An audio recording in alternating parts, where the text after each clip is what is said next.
এটাও তো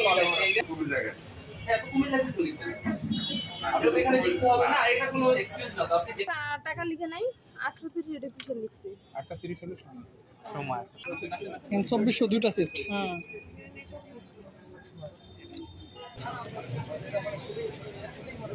এটা বাইরে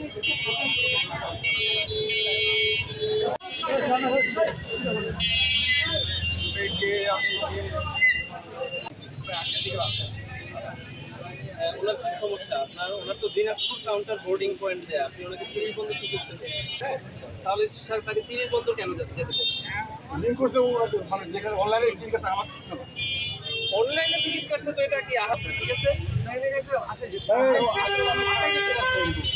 কথাই এবার দিন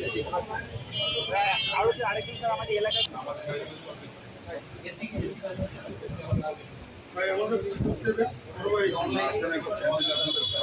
অনলাইনে একটু দেখতে পারবেন? আমি সিট দিয়ে বের করে একটা হ্যাঁ সিট বের করে হ্যাঁ হ্যাঁ বুঝতে পারছি।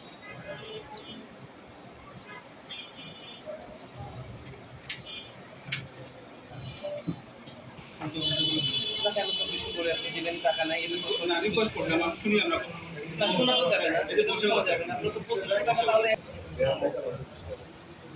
আপনার কাছ থেকে 1000 টাকা নিয়েছে?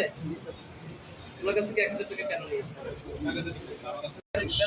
না 1300 টাকা করে পার ম্যান 1300 টাকা করে নিছে।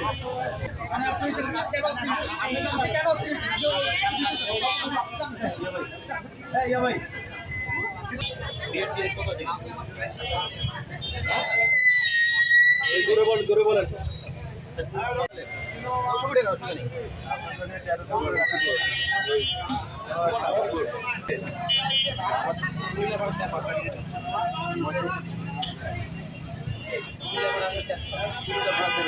আমি আমি কক্সবাজার ভাড়া যাবো, আমি কোনো যাত্রীর ফোন দিতে পারবো আমার চেক করে আপনি ওটাকে আপনাদের বাইরে নাই। আমি তো জানি শুনে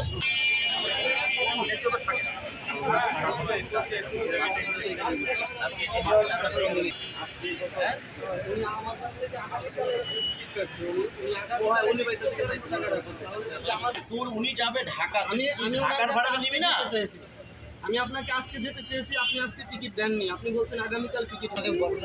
আমরা বলা হয় যে আর কুমিল্লা যাবে, ওনাকে বলা হয় আমাকে তো বলতে হবে যে স্যার আমার গাড়িটা ভাই কুমিল্লা যাবে, আমার গাড়িটা কুমিল্লা যাবে, আপনি জানতে আপনি হ্যাঁ এটা তো বলা দরকার। রাতের বেলা আমার ঠিক আছে, আমি আবার মনে করেন 2-4 দিন নামাজ দিবে, 3-4 দিকে এত রাতে নামাজ দিবে না কি হবে?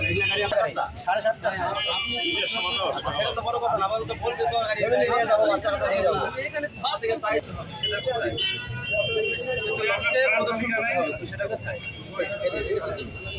ভাড়ার তালিকা তো এইভাবে করতে পারেন, এটা তো কারণ অভিযোগটা কি? এখানে আমি স্টুডেন্ট হয়ে এসে আমি পরে বললাম ঠিক আছে গাবতলী ভাড়া 925 টাকা। কেমন এরকম ভুল তো করা যাবে? সড়ক পরিবহন আইন 2000